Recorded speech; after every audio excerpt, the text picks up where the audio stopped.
June 13th, 2023. And the world is falling apart. The whole thing's falling apart, right?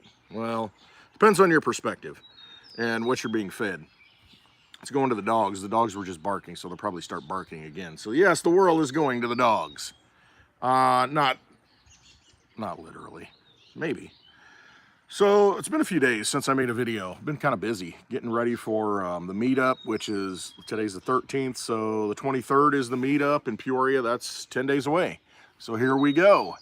If you are not doing anything, which I'm sure you're not doing anything, but if you want to get to a freedom crypto good people meetup to where you can hang out with some people that have some discussions that you probably can't have in your everyday life, then you might want to come to the meetup in Peoria, Illinois on June 23rd, 10 days from today.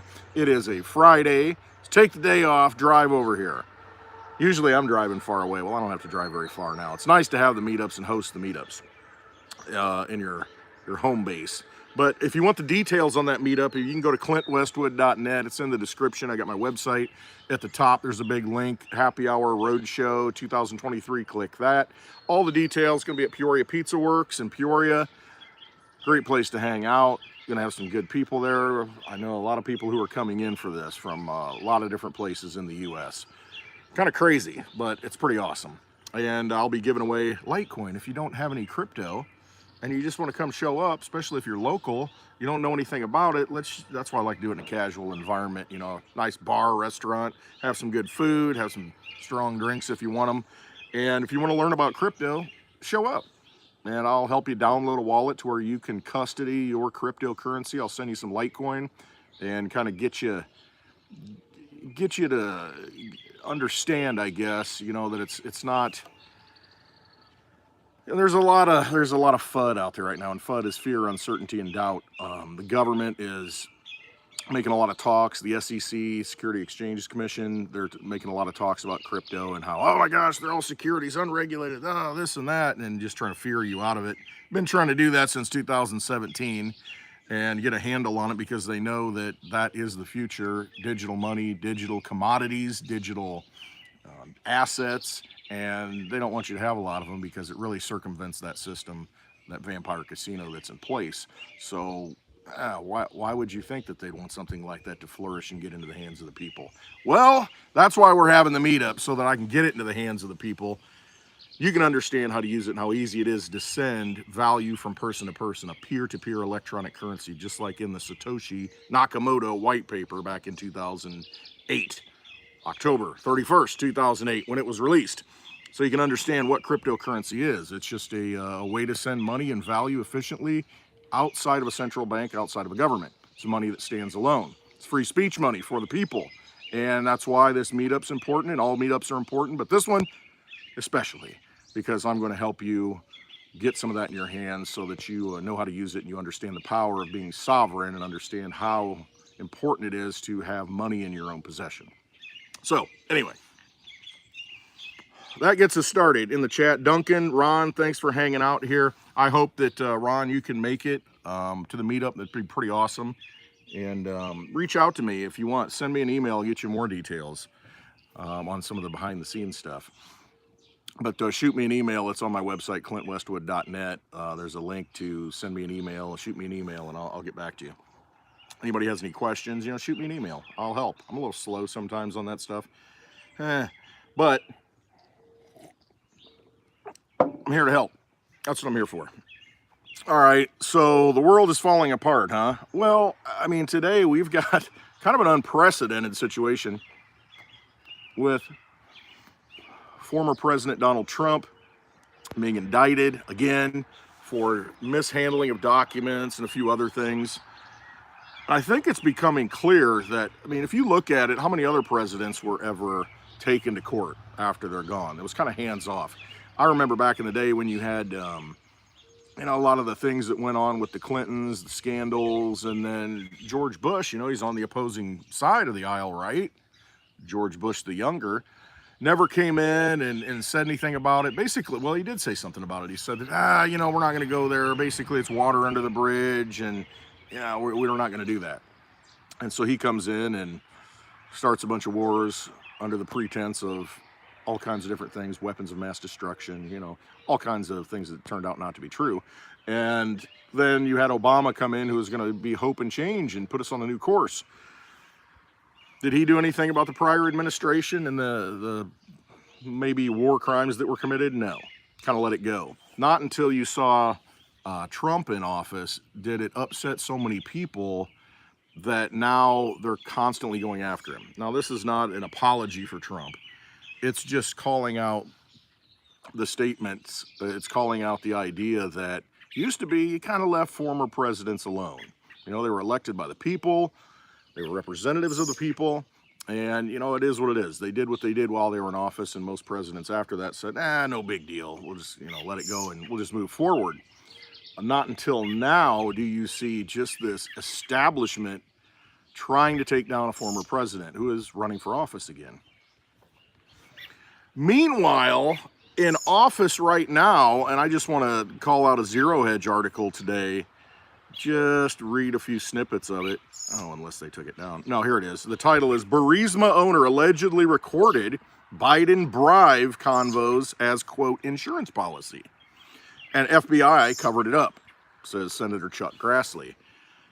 I mean, this is huge stuff. I mean, all the things that went on in Ukraine, this Burisma with Hunter Biden and Joe Biden, a lot of this information is coming out now, yet we're going after somebody for mishandling a president, for mishandling documents, national security things. But the same person who is running the DOJ, his administration, had a lot of documents stored in a lot of places that are still sitting around in a garage, unlocked, where the garage door opens and the Corvette's sitting in there. I mean, you gotta see it for what it is. But anyway, back to the article.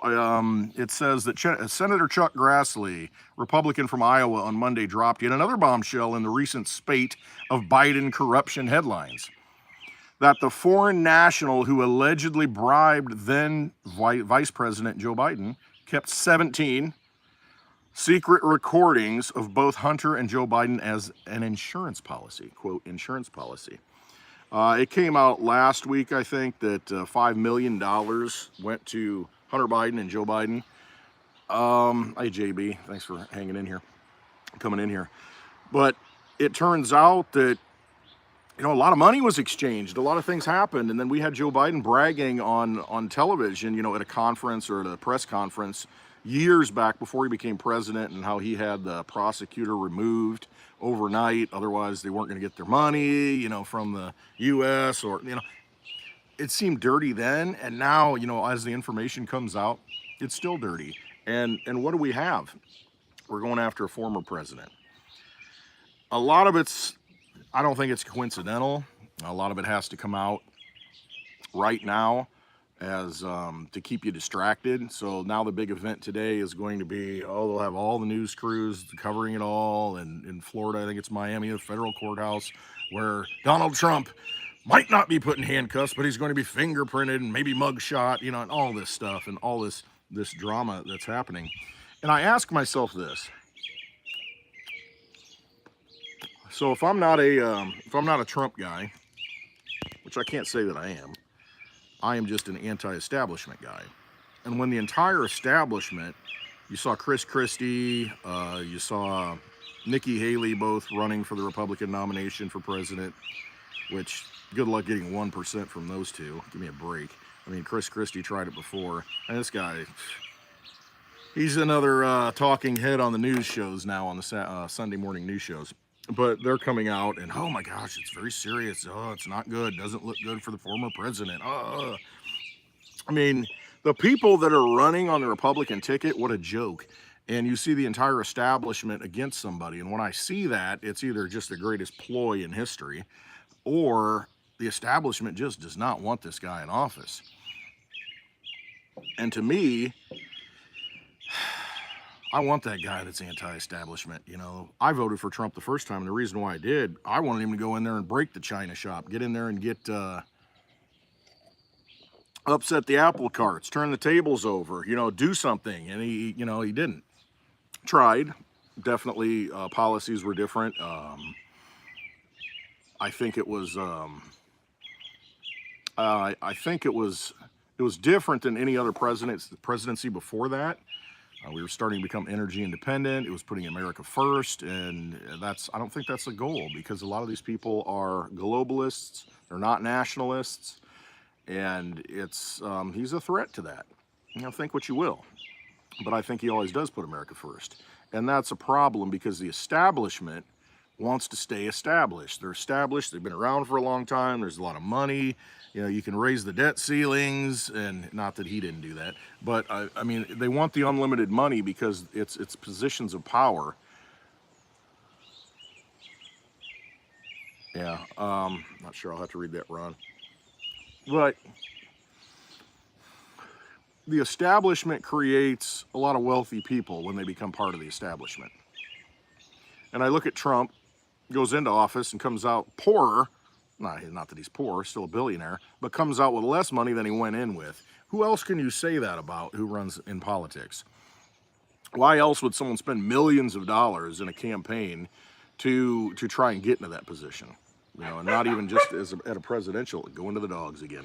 Not at a presidential level, but I mean, even Congress people. You look at some of these elections, the senator race in Georgia, the money that was spent, and millions of dollars trying to get elected.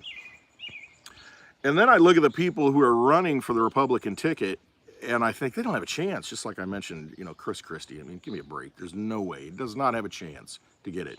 Nikki Haley does not have a chance. Mike Pence, not a chance. Not going to happen. I mean, DeSantis, yeah, he may have a chance. That's a whole different topic. But you look at some of these people and you wonder, why do they even run? And I don't know how it all works, but I know that those campaigns take in millions of dollars in donations. If they drop out of the race, what happens to that money? I guess that's something to look at. And what does that do for their career, I guess? It gets them some national exposure so that they can get those media seats and, talk a bunch of crap on the Mockingbird media. So you got to ask yourself, what's their motivations? So a lot of things holding right now, a lot of things are probably, causing a lot of anxiety, some angst, some fear in what's happening in this world. You look at, take that over to the crypto market, what we saw really on Friday night. I was live on Spaces on Twitter. Friday night, there's a big dump in cryptocurrency. After the announcements from the SEC where they sued Coinbase, they sued Binance, two of the biggest exchanges for cryptocurrency. And what did it do? By doing that, it caused a lot of fear in the market. Oh man, some of these coins, they're not going to be worth anything, and they're going to go to zero. They're going to get regulated. Well, they might get regulated in the United States. However, these are worldwide currencies that run on blockchains that, how do you stop those? And so the rest of the world, the innovation is going to go there. It's going to leave the United States. And I think that's part of a grander plan. It's almost as if you look at Rome and you defend it at all costs, even though you don't have the money to defend it. You do whatever you can. Use propaganda, use the military, use whatever you have at your disposal to defend that system, even though it's dying. And I think a lot of these people, even though subconsciously they might know it's dying, it might be just the simple fact that they are so full of hubris and pride and arrogance that they're going to continue doing whatever they want to do in the midst of the whole thing falling apart, because they think that they have the power to control it because they control the dollar.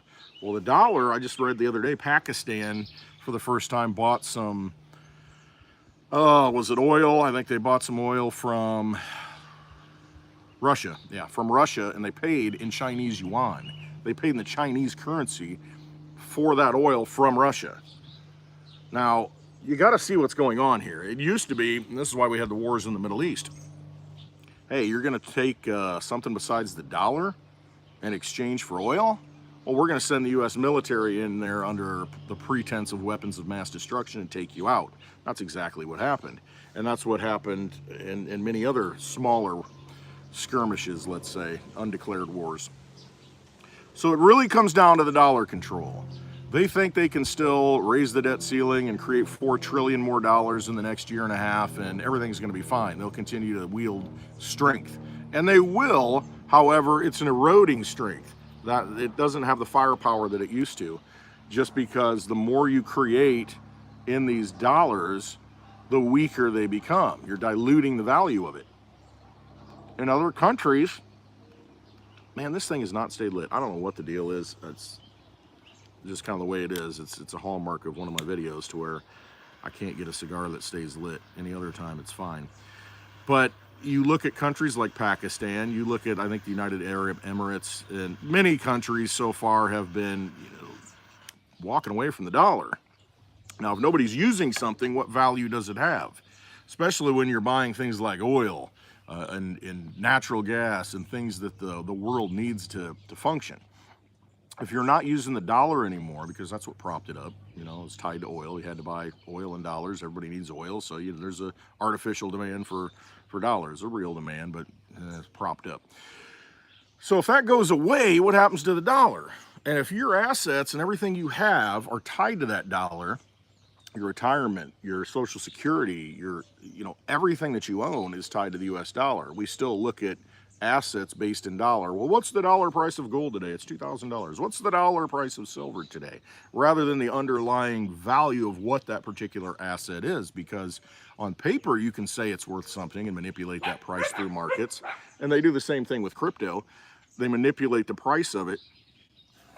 And you look at it and you say, oh my gosh, why would I put dollars in that? It's going down in price. I'm losing dollars. However, the utility of that thing, you can say oil went -40 on the futures. I think it was the futures market, a few years back, -40. Well, how can you have -$40 oil? I mean, there's no way someone's going to give you oil and give you $40. A barrel of oil plus $40. And I said at the time, hey, bring it all here. I'll find room for it. But that's not real. And I think everybody intuitively, and that's why they're confused, like, how can it be -$40 for an asset? And it's the same thing with other assets. How can, certain cryptos be this price when it still has utility? You can still use it. Like at my meetup, June 23rd, I will still send you Litecoin. It doesn't really matter what the cost is, because I'll still be able to send that. I'll still be able to use that network that's been running for almost 12 years, nonstop, uninterrupted, and send value from person to person at a time when the banks are closed. So the stated price in dollar terms really doesn't matter. I mean, it does if you want to exchange it for something else and someone's willing to take it. However, in the big picture, the long-term time frame, if a barrel of oil is $10 and you can't get the oil, is it really $10? I mean, just like silver, if the price of silver is $25 an ounce and then you want a silver eagle and it costs you $35 an ounce, you look at it and say, well, wait a minute, I thought it was 25. The market doesn't bear that out. It finds its kind of real value based on demand. And that's kind of what's happened. And I think you'll see that happening as more and more people wake up to the fact that the dollar doesn't have the value that we think it does. And as other nation states are saying, you know what, I'm not going to take dollars, I'm going to trade in something else, because with that dollar comes certain encumbrances to where, look at Russia. They don't like what you do. I just give up on this thing. It's just not going to work. We don't like what you do. We're going to put sanctions on you. In other words, we're going to make it difficult for you to transfer anything in dollars. Well, okay, fine. If you're going to do that, then I'll use something else. I'll use rubles. I'll use Chinese yuan. I'll use another form of currency. I'll use gold. I'll transfer Bitcoin. I'll transfer Litecoin. Whatever it is, it doesn't matter, because those things still work. And there's no sanctions on those things. If somebody hands it to you, you take possession of it, and you say, okay, I'll give you this for that. Who's to stop that? However, if you're going through a system, a structure, a dollar structure that is completely controlled in a centralized way, then they can shut you off. And that's what's happening. And so countries are finding other ways around it. Now, here we are at June 13th. In, 17 days? The end of the month. And the announcements were, by July, the FedNow system will be in place. And the FedNow system is just instant transactions through banks. You know, you're going to be able to, you know, transfer value here and there very quickly. Now that's the precursor to, it's not the CBDC, but it's the precursor to that, to where, hey, look, this system works, it's real time, no problem. And they can tie that to a digital-based currency, a digital-based dollar, and say, look, our system works. That's what they're gonna do. They're gonna roll it out and say, oh, everything's great. Everything's just fantastic. You know, we've got digital, like Gary Gensler, the SEC chairman, says, we've already got digital currencies. We don't need any of this stuff. We got the dollar, you know, we got the euro. We have these things. We already have digital. Yeah, that's fine. So we're gonna have a digital Fed now. To where, oh wow, it's cool, I got my check and it's already ready to go. I can transfer that anywhere I want. The system works, see? It's efficient. Until it isn't. Until they put restrictions on it. Until they say, we got a lot of action going on here today. A lot of getting ready for the meetup going on right now. I was busy yesterday, getting a lot of things done. Trying to get it all done. But anyway, they have a currency, yeah, that steals from us. Exactly, Phil. I mean, that's what it is. It's a currency that they, no, they'll be fine. Dogs, okay, run over. Might have to step aside here for a little bit. But you've got a currency that, first of all, is losing value because they just created at will. So what do you think happens when it's completely, we'll see what happens here. Stand by. Okay, we're good. Out of the line of fire. So you've got a currency, dogs, you got a currency that they can create out of nothing right now. So what happens if they force you into that? Hey, good morning, The Rand. Appreciate you being here, man. So if they lock you into that, because right now you still have a choice. You know, other countries have a choice and they've opted out of it using their own currencies, but we're in the US. That's how we get paid. That's what everything's based on. And that's what we look at. Hell, what's the dollar price? And if they go completely digital to where, hey, you know, this cash thing, you know, you need to turn it in. We might give you a bonus, you know, in CBDCs, in the new digital currency. Turn that in. And then if you don't turn it in, you're gonna have a certain date by the time you turn it in, and they're gonna say, well, everything's digital now. You gotta make digital transactions, it's more efficient, it fights crime, it fights drug laundering, you know, money laundering and drug trade. You know, they'll use every excuse that they always use, even though they're behind it. You know, that's how they make their money. They'll be able to use it, you won't. But there will come a day when they say, hey, this is the new currency, this is the CBDC that we all need to use. You want a government payment? It's going to come in the form of the central bank digital currency. Kind of that way now, but you know, you can still take cash out. You can still use it to buy certain things. The difference being, once it is fully CBDC'd, central bank digital currency, they can completely see every transaction you do, and if it's warranted that it's illicit or it's anti-American or, you know, whatever label they want to put onto it, they can shut it off. They'll be able to stop it. No more cigars for Westwood. So all these social credit score things, all these ideas that you see out in public of where, oh, that's bad. You need to accept this. It's Pride Month. You need to accept, you know, look at the instance of Bud Light. What if they say, hey, these are the only beer, and this is kind of an extreme example, these are the only beers you can drink, and you know, we're going to put whatever label we want on it, we're going to put any agenda we want behind it, we're going to fill it with GMO ingredients, and guess what, you're going to have to buy that if you want beer.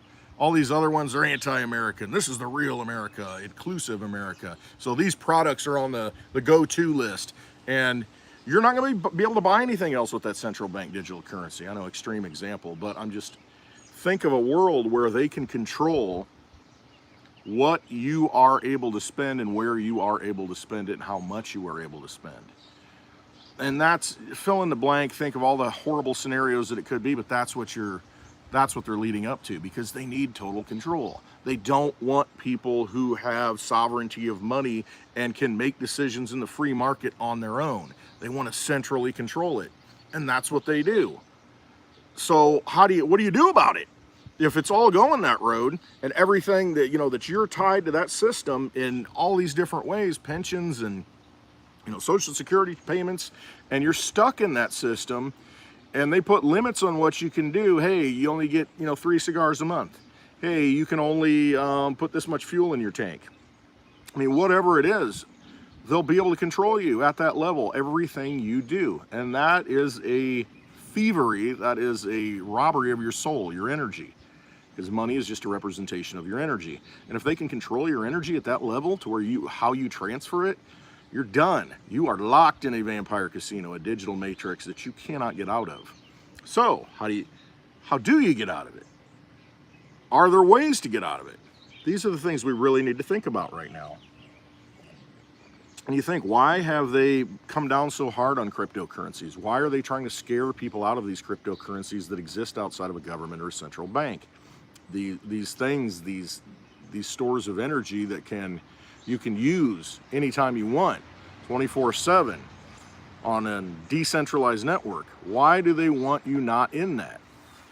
You know, why do you think we have all this stuff? Oh, that's a security, that's a security, that's a security. Well, everything but Bitcoin probably it might be a security, when we know darn well that's not the case. Something like Litecoin, absolutely not a security. I mean, DigiByte, think that's a security? I mean, there are a lot of coins still out there that there's absolutely a no-brainer. They are not securities. But they want to kind of cloud your judgment a little bit and scare you into or out of those things. And why is that?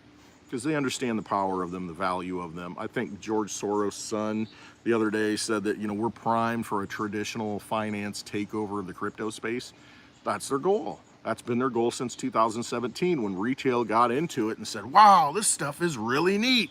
And you saw that massive pump into 2017, beginning of 2018, because you saw retail understanding, you know, people understanding, wow, this is kind of a cool thing. It's a way out. Well, so they introduce all these different tools to manipulate it, like they've manipulated silver, like they've manipulated all the things that they need control of. And you've seen it ramp up and ramp up and ramp up. And more, even to this latest SEC statement of suing exchanges and scaring people out of crypto. And it works. It works. It scares people out of it. Well, somebody's buying it. Who's buying it? Who's buying this stuff? It's not going to go to zero, but it's getting cheaper. So if you want to buy something, do you want to pay full price for it, or you want to get it on sale? And if you've got all the means, all the tools at your disposal to scare people out of it and drive the price down through fear, why wouldn't you do that if you want to pick it up for cheaper and get as much as you can? And in the case of finite things like Bitcoin, Litecoin, DigiByte, even Dogecoin, well, Dogecoin's not finite, but in the case of those finite assets, digital assets, I mean, they can't just print them up. They can't just create them. Yeah, hey, Howie, good to see you in here, man. Hope to see you next week at the meetup. But don't you think that they would want to pick those things up? And the only way that they can do that is not by creating them. They have to shake them out of your hands. Because, again, if there's a finite supply, they're going to go where that supply is. And where is it? The exchanges. Okay, let's see if we can shake that out of there and get people to dump them. And I think that's why you've seen Bitcoin hold strong through this whole thing. Because in the minds of most people, they're like, okay, that's like the only safe one. And so sell the other ones and go into Bitcoin. So the Bitcoin price is pretty much stabilized in all this. And I think what you're seeing is that flow out of everything else to Bitcoin. There's a lot of opportunity out there for other coins that, you know, hey, Bitcoin's a great store of value, but there is a great opportunity out there, I think, for these other coins that have been shaken out. And they've shaken a lot of people out of it and scared people out of it. And I look at the price of DigiByte, it was like 0.006. I mean, a little over half a penny each. And you start doing math on that stuff and realize that the supply is going to be gone in 2035, all mined out. I mean, we've got over 16 billion of them out of 21 billion that can exist. There's only so much of that stuff to go around. Same with Litecoin. I give up. There's only so many Litecoin to go around. I think 72 million or more have been mined out, and there's only 84 million. So only 12 million more can be created in the next 100 years.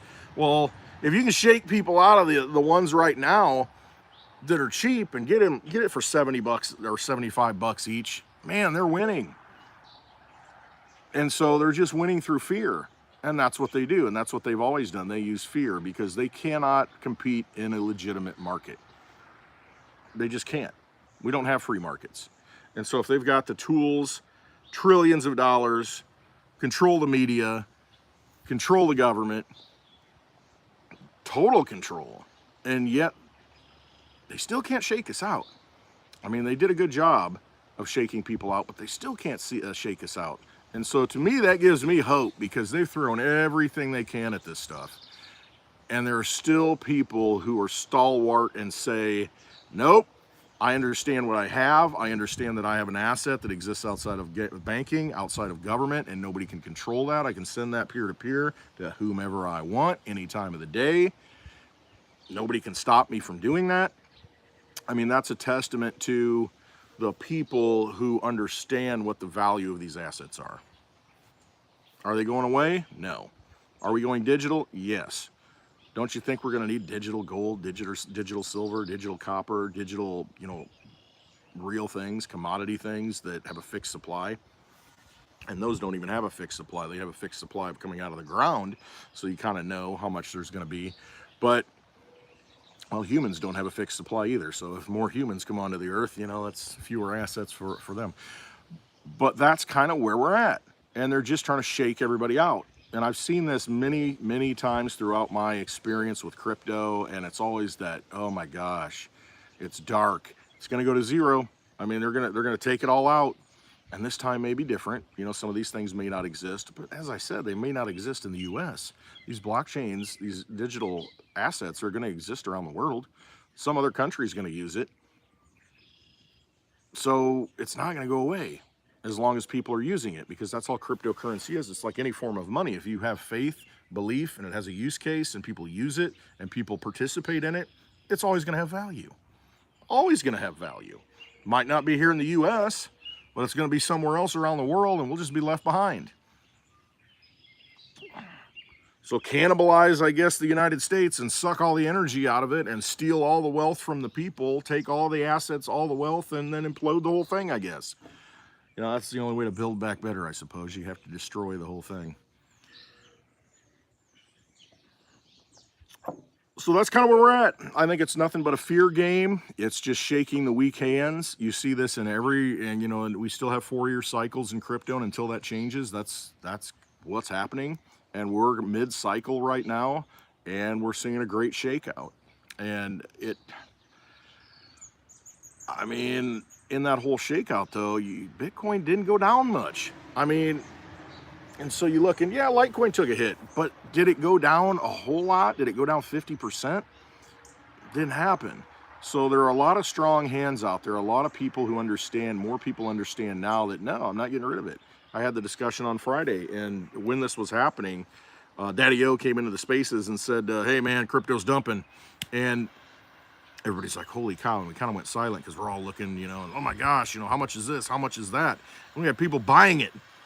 I was one of them. I'm just like, I'm going to pick some up because I don't care. I just don't care because I know that I've got an asset that somebody else wants. And the numbers work. When you've got 21 billion Bitcoin, 84 million Litecoin, 21 million Bitcoin, 21 billion DigiByte, and 84 million Litecoin, and you got 8 billion people in the world, math is in your favor just by having one of any of them. The math is in your favor. And when you understand that, and you understand, okay, this is not just some speculation that, okay, someday it'll be worth something. Yeah, it will, but someday I'll be able to use it. Well, you can use it right now. You can use these things right now. If you come to me and want to buy something from me, my preferred form of payment is Litecoin. You can pay me in Bitcoin, you can pay me in DigiByte, but if I just want to make a casual transaction where you're showing up here, I don't want you hanging out all day because I don't know you, but I don't need to know you. I don't need to know where your money comes from. I don't need, your cash that I got to check, your gold, your silver, I got to test. I'd love it, but if it's going to be a quick transaction, I'm like, you know what, just send me some Litecoin, the network will take care of it. Send me some DigiByte, even quicker, boom, you're out of here. You can send me Bitcoin too, but you're going to be hanging around for a while. You're going to be like lighting the cigar all day and hanging out with me. It just takes longer. So if I'm buying a house or something, yeah, man, pay with Bitcoin. you know, or car dealer, new car, you know, pay with Bitcoin because you're the car dealer all day anyway. But if you want a simple, fast transaction, I'm like, pay me Litecoin, and that's my preference. I would take that over gold or silver on an individual basis. I would, unless I really know somebody, I'll take the silver. But I mean, if it's some Joe off the street that just shows up and says, "Hey, I got these, rounds here, or I got these coins," and I'm like, "Okay, they look legit." But if it's like a 10-ounce bar or a 100-ounce bar or something like that, I'm like, I don't know if it's real. I mean, I'd love to take the silver, but I got to have it tested. I got to make sure it's legit because I'm giving you something you can leave with, and you're going to leave me with something I'm not 100% sure of. I'm 100% sure when somebody sends me Litecoin. The network validates it, and that's the beauty of it. It's decentralized. It confirms it, shows up. I'm like, okay, there it is, done. I don't have to question. I don't have to trust the whole transaction. The network does it for me. And so these things have value now is my point. They do it in different ways. Some are faster, slower, more scarce, less scarce. It doesn't matter. They work.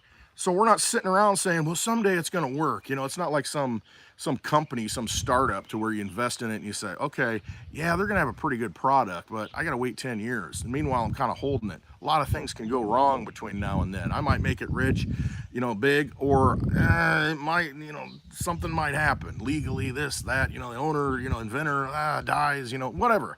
Taking a risk. Right now, I don't feel like I'm taking a risk at all. I'm not waiting for anything. I can get these cryptocurrencies in my possession, and I can use them right now, anytime I want. And I'm the perfect example. You can pay me in Litecoin anytime you want. And that's why we're having the meetup June 23rd, because it's 10 days away, Friday, June 23rd, Peoria, Illinois. Come to the meetup, it's free. And you'll see and understand the power of this. And we'll have silver there too. We're gonna have a raffle. We're gonna have all kinds of items. You buy a ticket and get all kinds of prizes. Maybe even a Westwood autographed picture or something. I have to get one with Litecoin Lisa because that one looks better and holds more value than just the Westwood picture. But yeah, and Litecoin Lisa and I will be there doing the live meetup. A lot of other people coming. A lot of other cool crypto people are coming to this meetup at the Peoria Pizza Works. We're doing our live stream, our live happy hour at 3 p.m., 4 p.m. Central Time. The meetup starts at 3 p.m. and goes till whenever. But the live happy hour meetup, 4 to 5 p.m. might run a little bit over, but we're there to hang out. We're there to just, have a live stream and talk to people. I mean, get people there so that we can meet up, we can have discussions, have a cigar, have a drink, just talk. Understand these things. Vent if you have to. I'm there for that. I'll listen. But in the process of doing that, if you're not into cryptocurrency and you want to get into cryptocurrency and you just don't know how to get into cryptocurrency, show up. I'll teach you how to download the wallet, write down your seed phrase, and I'll send you Litecoin, and you'll understand that, wow, okay, I kind of get this. You sent me this, and it was just between us, and the network took care of it. No banks, no government involved. That's the beauty of it. It works. Cryptocurrency works. And they want to try and make you think that you shouldn't be in it, scare you out of it, because it's a threat to their system, and they want you to use their currency. They want to control every transaction you make with their currency, and they're going to try and make it as Loctite as they can with a central bank digital currency, and that's what's coming. That's their path. Thank you, Dr. Doom. Yeah, thanks everybody. Hit the thumbs up. I appreciate the comment. Oh, I do. Thanks for hanging in here. But don't let them control you. I mean, we've been controlled our whole lives because they issue the money and they say what it's worth through either inflation, deflation. They create more, they take it out of the system, whatever. They completely manipulate us. They manipulate our energy because our energy, our labor, our work, everything that we do, we're paid in those dollars, Federal Reserve notes, not real dollars, out of a frickin' bank that was formed in 1913, private bank. Not a government bank, not accountable to we the people. Once you understand that, you just like, it doesn't even matter. I don't even care. I just want out. I want to use something that, it's mine. I don't care. They can't do anything about it. That's why cryptocurrencies are important. And that's why it's so important for them to scare you out of them. And that's what it comes down to. I look at this opportunity right now as, hey, it's on sale. I can acquire more. And it's a tool that I can use at any time I want, now or in the future. Doesn't matter. It's digital money, sound money for the digital age. I mean, that's what you've got.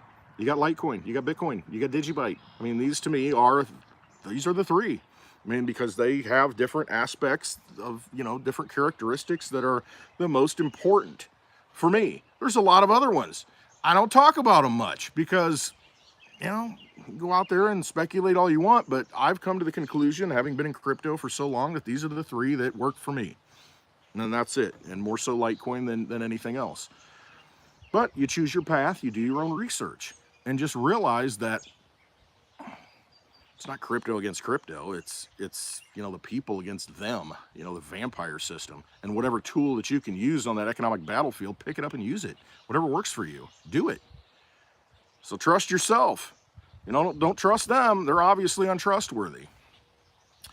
All right, I'll wrap it up. June 23rd, Peoria, Illinois. Get there. Absolutely get there. Great time. Just, it's invigorating. You can't talk to anybody where you're at. You can talk to the people, you know, that come to these meetups. Very important to show up to these things. Have a great pizza, get some great drinks, free admission, get some free Litecoin. I'll send it to you. You know, download that wallet. Check my website, clintwestwood.net. Link below. It's got the Happy Hour Roadshow link, all the details, Peoria, Illinois, June 23rd. Hope you show up. I really do. Thanks for hopping in this chat. I appreciate all of you. I love y'all. Let me run through it real quick and just take a look. I mean, we got to do something about it. I've lost them.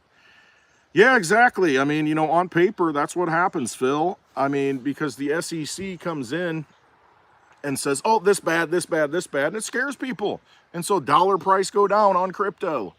It's like, but your crypto still works, you know, and it's always going to work. So if they can get it cheaper, they're going to scoop it up cheaper, and that gives them a little more control, So they're fighting us is what they're doing at this point. They don't want us to have freedom of money. They just don't. Understand that. Understand that this system's rigged. It's a vampire casino. All they want to do is vampire your energy. Take that energy and take it over here. Give yourself something that you can control in your own possession. All right. Hope you have a wonderful day. Hope you can make it to the meetup. I love you all. And we'll talk again. But most importantly, you got to trust yourself. You got to believe in yourself and know in your heart you know the truth. Don't let the vampires dissuade you and persuade you and get you down the wrong path, because you know in your gut, you know in your soul, you know what's right. So always trust yourself. Thanks for watching. Love you all.